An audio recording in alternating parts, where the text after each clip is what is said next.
नमस्कार, Galaxy teacher classes पर आपका एक बार फिर से स्वागत, जहां पे हम अगस्त में होने वाले सीटेट की परीक्षा को ध्यान में रखते हुए अपने परीक्षा की तैयारी कर रहे हैं। अभी पिछले क्लासेस में आपने देखा कि मैं संधियों पे बात कर रही थी। संधियों में कैसे हर प्रश्न का उत्तर आपका सही हो और आपको रटना न पड़े, इन बातों पे ध्यान देते हुए कैसे पहचान करनी है संधि की, इस पे हम चर्चा कर रहे थे और इस आधार पे पूरे पाठ को पढ़ रहे थे। आज हम बात करेंगे गुण संधि पर। हमने दीर्घ संधि कहाँ कैसे कैसे हम पहचान सकते हैं, इन बातों पे चर्चा की थी और स्वर के हमारे 7 रूप जो हैं ह्रस्व और दीर्घ के अ, ई, उ और री, इसको हमने पढ़ लिया था। हमने जान लिया था कि ये सातों कैसे समान रूप से मिलते हैं, अपने रूप को दीर्घ करते हैं और वहाँ पे दीर्घ स्वर संधि होती है। पहचान के लिए आपको मालूम था, मैंने बहुत जो सबसे ज़रूरी बात आपको याद रखनी थी वो थी कि आ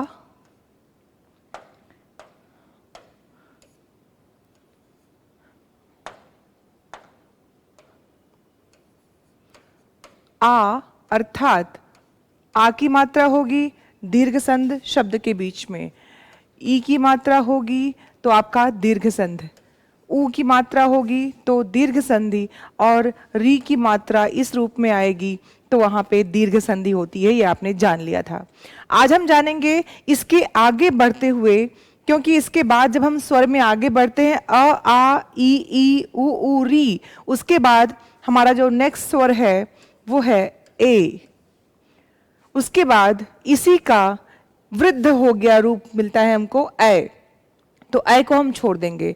हम बात करेंगे आज ए, ओ और री के मात्रा रूप में बदले हुए रूप की, जिसको हम अर के रूप में जानते हैं। तो गुण संधि में जो आपको ध्यान रखना है, गुण संधि में आद गुणः जो आपका सूत्र है स्वर संधि का, उसमें हम 3 स्वरों पर, 3 स्वर का मतलब यहाँ पे जो री है उसके बदले हुए मात्रिक रूप को हम देखेंगे और ए, ओ और अर की बात करेंगे। ठीक है, तो आज की संधि हमारी है सॉरी,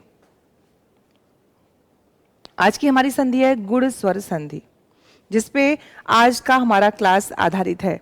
हमें पहचानना है कि शब्दों में गुण संधि कैसे पहचानेंगे और गुण संधि क्या है, इसके बारे में हम कैसे पहचानेंगे, इसकी आज चर्चा करेंगे। तो सबसे पहले बच्चों, जो परिभाषिक रूप से गुण संधि की हम बात करेंगे, आपने परिभाषा में पढ़ा होगा, उसको आसान करते हैं। आपने परिभाषा में पढ़ा कि जहां ह्रस्व अथवा दीर्घ आ के पश्चात क्या आए, ई, उ या री आए, तो क्या हो जाता है, वो रूप बदलता है और क्या बनता है, ए, ओ और अर। तो हमें एक बात ध्यान रखनी है कि अगर यहां पे अ या आ, जब भी मैं कहूंगी अ या आ, इसका मतलब ह्रस्व और दीर्घ की बात हो रही है। तो कहा गया आपसे कि आ के पश्चात अगर ई अथवा ई आए तो वो क्या बन जाता है, ए बन जाता है। फिर आपकी परिभाषा में कहा गया कि आ के पश्चात अगर उ अथवा उ आए, ह्रस्व या दीर्घ आए, तो वो ओ बन जाता है। और आपकी परिभाषा कह रही है कि आ के पश्चात अगर री आए तो वो अर हो जाता है। ये परिभाषा है आपकी और ये परिभाषा का सूत्र है। आपको बस इतना याद रखना है कि आ जब ई से मिलेंगे तो क्या बनना है, ए बनना है।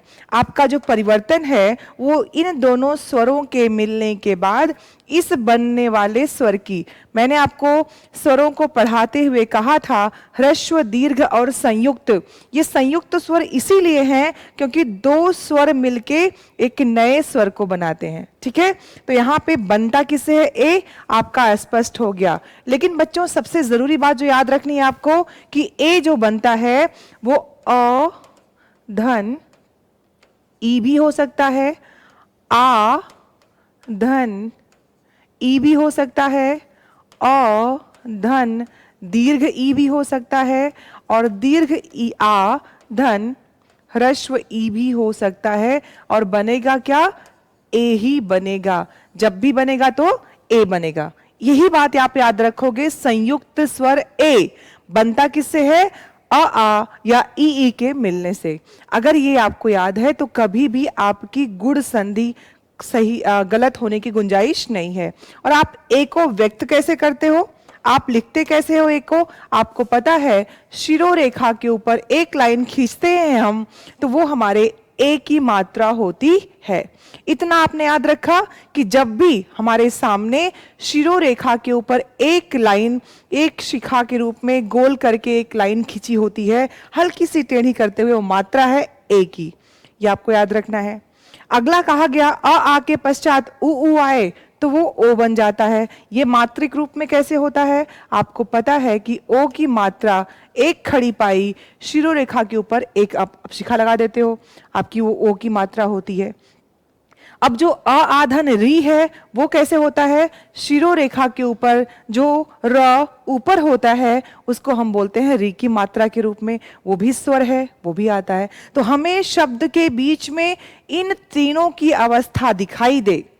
हर बार मैं कहती हूं कि आपकी हिंदी का व्याकरण मैथ से पूरा सूत्रों पे चलता है। सूत्र क्या है? आ धन ई मिलेंगे तो ऐ बनेगा, आ धन उ मिलेंगे तो ओ बनेगा, और आ अगर मिलेंगे री के साथ तो वो अर की ध्वनि बनाते हैं। इतना आपने याद रखा।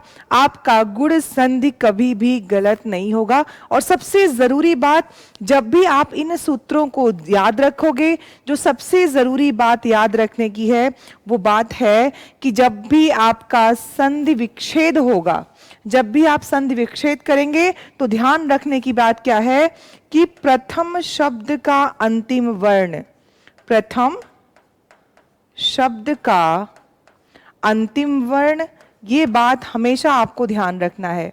प्रथम शब्द का अंतिम वर्ण और द्वितीय शब्द का प्रथम वर्ण, ये आपके सूत्र में आपको हमेशा संधि विच्छेद में याद रखना है कि जब भी हम संधि विच्छेद की बात करेंगे तो ध्यान रखने वाली बात यह है कि प्रथम शब्द का जो अंतिम वर्ण है वो किससे मिलेगा? द्वितीय शब्द के प्रथम वर्ण से। अर्थात अ प्रथम शब्द का अंतिम वर्ण होगा और जो ई है वो द्वितीय शब्द का प्रथम वर्ण होगा, और वो दोनों मिलके ए की ध्वनि बनाते हैं, ए का स्वर बनाते हैं। ये बात आपको समझ में आ गई होगी कि ए संयुक्त स्वर जो बनता है आ या ई के मिलने से। आपको याद रखना है आ धन उ ये संयुक्त स्वर ओ को बनाता है और इससे मात्रा इस रूप में हम देखते हैं। जब भी आ री के साथ मिलता है तो वो अर बन जाता है और उसकी मात्रा इस रूप में आती है। आपको मात्राओं का ध्यान रखना है शब्दों के बीच में। शब्दों के बीच में मात्राएं ध्यान है। ए की मात्रा तो गुण संधि, ओ की मात्रा तो गुण संधि और अर है तो गुण संधि। जैसे दीर्घ संधि में याद रखा आपने आ की मात्रा, ई की मात्रा, उ की मात्रा, वैसे ही आपको यहां याद रखना है कि ए की मात्रा, ओ की मात्रा और री के अर की मात्रा ये गुण संधि की परिभाषा में आते हैं। तो परिभाषा क्या हो गई कि जहां, मैं इसको लिख देती हूं एक बार, कि जहां पर आ मतलब ह्रस्व अथवा दीर्घ, कभी कभी इसको याद सिर्फ इसलिए रखना है, सूत्र तो आपको पता ही है, बस याद रखने के लिए। जहां ह्रस्व अथवा दीर्घ, ह्रस्व अथवा दीर्घ आ, ठीक है, ये ह्रस्व दीर्घ, ह्रस्व ई और दीर्घ ई, ह्रस्व उ और दीर्घ उ, री से मिलकर क्रमशः मतलब क्रम से, क्रमशः ए, ओ और अर हो जाते हैं, वहां गुण संधि होती है। बस आपको यही ध्यान रखना है। सूत्र में मैंने आपको बता दिया।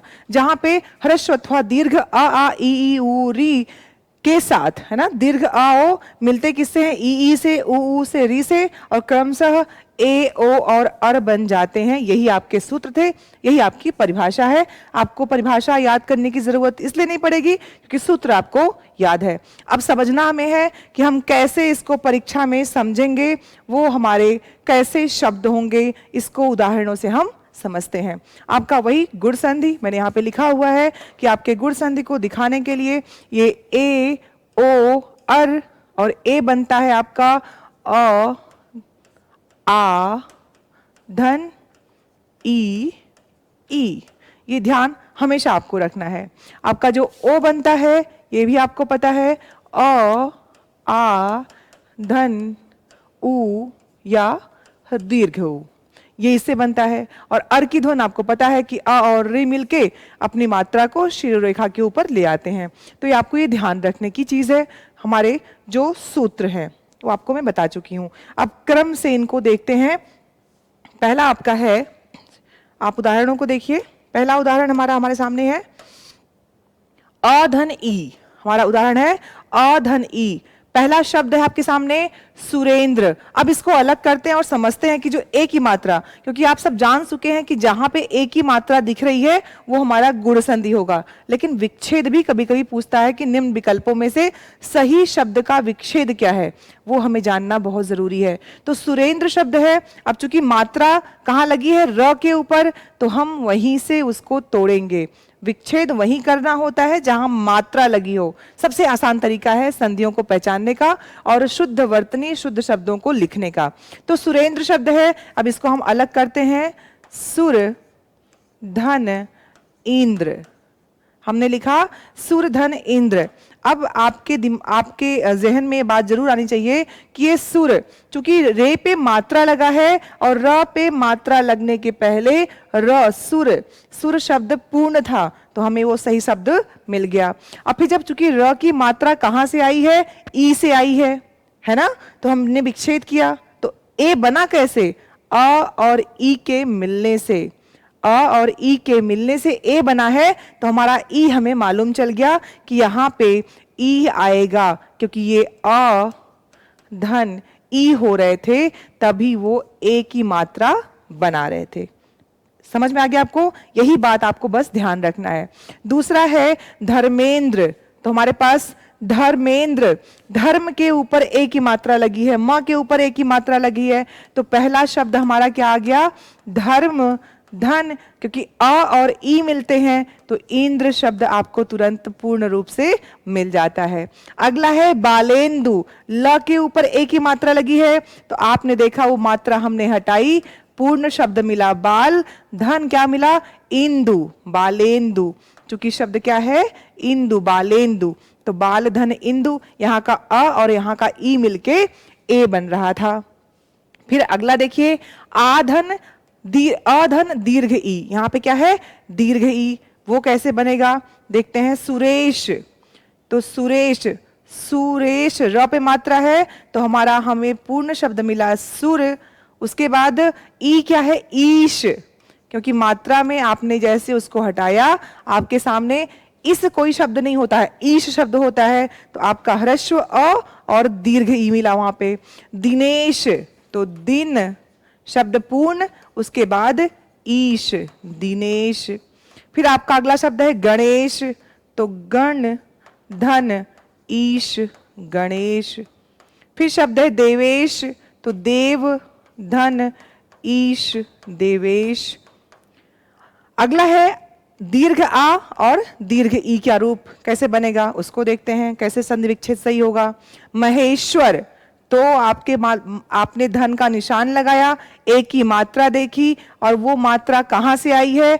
अ और ई के मिलने से। तो पूर्ण शब्द देखोगे तो मह कोई शब्द नहीं होता है, महा शब्द होता है। तो आपको मालूम चल गया कि यहाँ पे आ आया है, अ नहीं आया है। फिर बचा क्या? ईश्वर। तो आपने ईश्वर वहां पे लिख दिया, महाधन ईश्वर, महेश्वर हो जाएगा। महेश, यहां भी वही, चूंकि मह कोई शब्द नहीं है, महा शब्द है, आपको पता है, तो आपने महा, यहां पे आ और ई मिल रहे हैं, महाधन ईश, महेश हो जाएगा। फिर है लंकेश। आपको मालूम है कि लंक कोई शब्द नहीं है, लंका शब्द है। संधि विच्छेद में जब भी विच्छेद होगा दो पूर्ण शब्द आते हैं, तो शब्द क्या हो गया? लंका धन ईश। और अगर ये वाक्यांश के लिए एक शब्द आ गया तो लंकेश कौन है? लंकेश से हमें रावण का मालूम चलता है कि रावण था, तो ये वाक्यांश के लिए एक शब्द और बहुब्रीहि समास भी हो जाता है। राकेश, तो राकेश में क्या किया आपने? आपको मालूम है राका मतलब रात, तो राका धन ईश, राकेश हो जाता है। ठीक है, ये समझ में आ गया बच्चों आपको? आगे देखते हैं। एक का ध्वन तो हो गया, हमने ए को समझ लिया। अब ओ की मात्रा दिख रही है आपको हर जगह, और कैसे? अ धन ऊ मिला तो बन गया ओ। अब क्या हो रहा है? परोपकार। अब ओ है, वो कैसे बना है?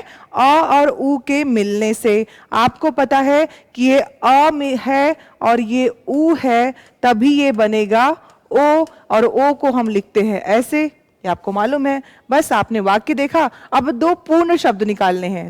निकाला आपने। पहला शब्द आपको उपकार दिख ही रहा है कि उपकार शब्द है ही इसमें। ठीक है, अब इसमें ओ हट गया, क्योंकि ओ आया कैसे? वो आपका आया है अ और ऊ के मिलने से, तो शब्द सामने क्या आया? पर धन उपकार, परोपकार।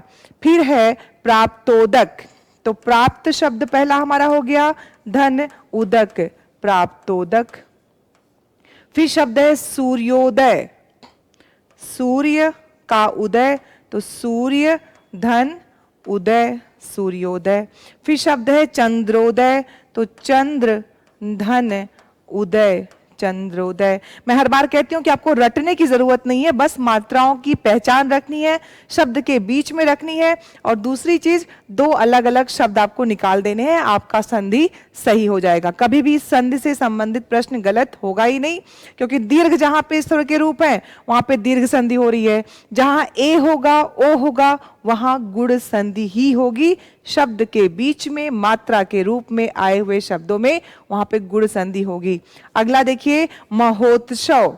अब यहां पे आ और उ मिला है तो महा धन उत्सव, क्या हो गया? महोत्सव। आपको मालूम है कि शब्द का मिलना किसका है? ऊ है यहां पे, और आ में क्या है? आ, महा, मात्रा लगी है, आपने आ और ऊ का रूप देखा। यथोचित, यथा धन उचित, यथा धन उचित, यहां पे आ और ऊ मिले और मात्रा हो गई यथोचित।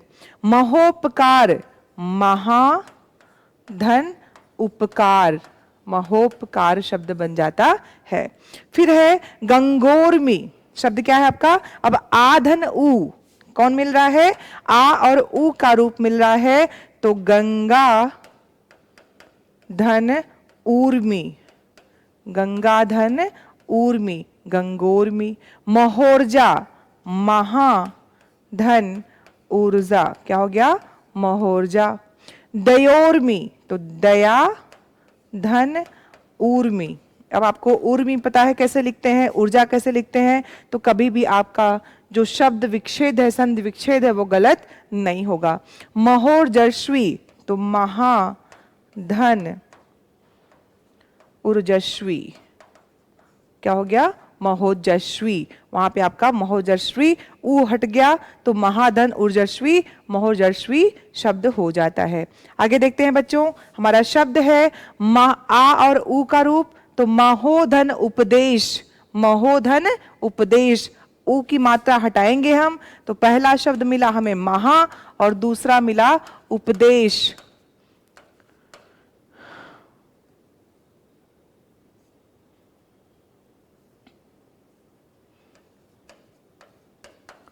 उपदेश, देखा आपने यहाँ पे उपदेश शब्द में चूंकि ऊ है यहाँ पे, तो अगर ध्यान देके पहचानना है तो आ और ऊ होके ओ हो रहे हैं, तो हम ऐसे लिखते हैं। मह शब्द हमारा पहला है, पदेश ये ओ हो गया और हमने पदेश लिख दिया, तो महोपदेश शब्द हमारा सही हो जाता है। संधि विच्छेद से शब्द बनाना भी सही है, बहुत आसान है, और वो संधि विच्छेद करना भी बहुत आसान हो जाता है।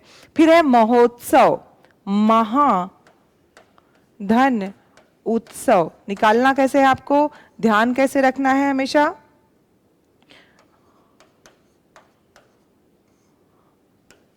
महाधन उत्सव। अगर आपको ऐसे लगता है कि हम कैसे शब्द बना पाएंगे, कैसे ध्यान रखेंगे, तो यहाँ देखिए हमने हटाया पहले आ, क्योंकि आ और ऊ मिल रहे हैं, फिर हमने ऊ हटा दिया और ये आ और ऊ मिलके क्या बन रहे थे, ओ बन रहे थे। ठीक है, तो हम कैसे जान जाएंगे, हम मह लिख लेंगे क्योंकि बदलाव कहाँ पे हो, मात्रा के रूप में। हमने महो कर दिया, फिर तत्सव लिख दिया, तो क्या हो गया, महोत्सव शब्द पूर्ण रूप में आ गया। या दूसरे को देखते हैं कैसे, जैसे महोदय है, अब हमको मालूम है कि शब्द विच्छेद क्या है इसका, संधि विच्छेद महाधन उदय। अब हमें मालूम है कि ये आ जो यहाँ का है ये मिल रहा है, हमने इसको हटा दिया। दूसरा क्या है, ऊ, हमने हटा दिया। अब ये बना क्या, ये बना ये मात्रा, तो हमने लिखा पहले मह, फिर उस पे ओ की मात्रा लगा दी, फिर दय लिख दिया। तो आपका पूरा कभी भी संधि गुण संधि का गलत नहीं होगा, आप सही से उसका उत्तर निकाल पाएंगे, क्योंकि ये मिलना आपको याद है कि ये जब मिलेंगे तभी ये रूप इस रूप में बनते हैं। ठीक है, अब आगे देते हैं हम कि अ और री मिलके कैसे अपने रूप को अर के रूप में देखते हैं, जिसको हमने इस रूप में हलंत लगा के देखा था। और अर को हम हमेशा मात्रा रूप में शिरोरेखा के ऊपर लगाते हैं। ठीक है, ये मात्रा है, सारे मात्राओं की बात हो रही है, तो यहाँ पे अर की मात्रा शिरोरेखा के ऊपर लगती है। अब देखते हैं अपना शब्द, पहले शब्द है पहले अ और री का मिलना, महर्षि।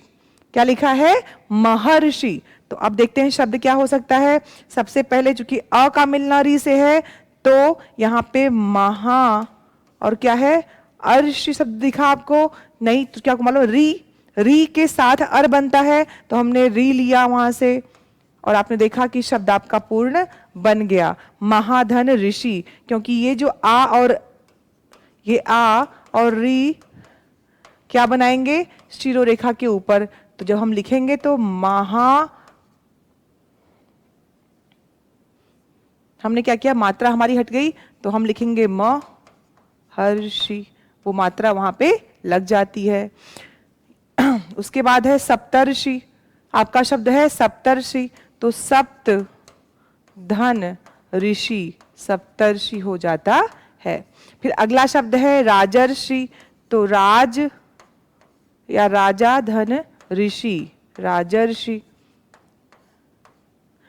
ब्रह्मर्षि, तो ब्रह्म धन ऋषि, ब्रह्मर्षि हो जाता है। ये हमारे मात्रा शिरोरेखा के ऊपर लगती है, जिसको हम अर के रूप में लिखते हैं, अर के रूप में जानते हैं, और शिरोरेखा के ऊपर इस मात्रा में दिखाई देती है। तो आपने देखा कितना आसान है गुण संधि को पहचानना, और वो पहचान के लिए आपको सिर्फ इतना याद रखना है, ए की मात्रा को आपको याद रखना है, ओ की मात्रा को आपको याद रखना है, अर के रूप को, और ये मात्राएं हमारे सामने जो आती हैं वो ए की मात्रा, ये ओ की मात्रा और ये अर की मात्रा। ये हम तीन चीज याद रखेंगे तो गुण संधि को पहचानने में कभी गलती नहीं होगी। तो है ना, बहुत आसान संधि को समझ के अपने परीक्षा में सही उत्तर देने के लिए हम इन ट्रिकों का प्रयोग कर सकते हैं और संधि से संबंधित समस्त प्रश्नों को सही कर सकते हैं। तो नेक्स्ट क्लास में हम बात करेंगे इसके आगे आने वाले स्वर संधि, वृद्धि संधि की, और उसके आगे अन्य संधियों की हम बात करेंगे। सबसे जरूरी, चूंकि आपको परीक्षा में उत्तीर्ण होना है और आपके उत्तीर्ण होने में गैलेक्सी टीचर क्लासेज अनुरोध आपके साथ है। आपको हमारे चैनल को सब्सक्राइब करना है, चैनल को लाइक करना है, और जो कुछ आपको समझ में नहीं आता है या कुछ आप कमेंट करके बताना चाहते हैं, आप हमारे इनबॉक्स में जाके कमेंट कर सकते हैं। तब तक देखते रहिए हमारा गैलेक्सी टीचर क्लासेज, और आपके शिक्षक बनने में हम सदा आपके साथ हैं। बहुत बहुत धन्यवाद।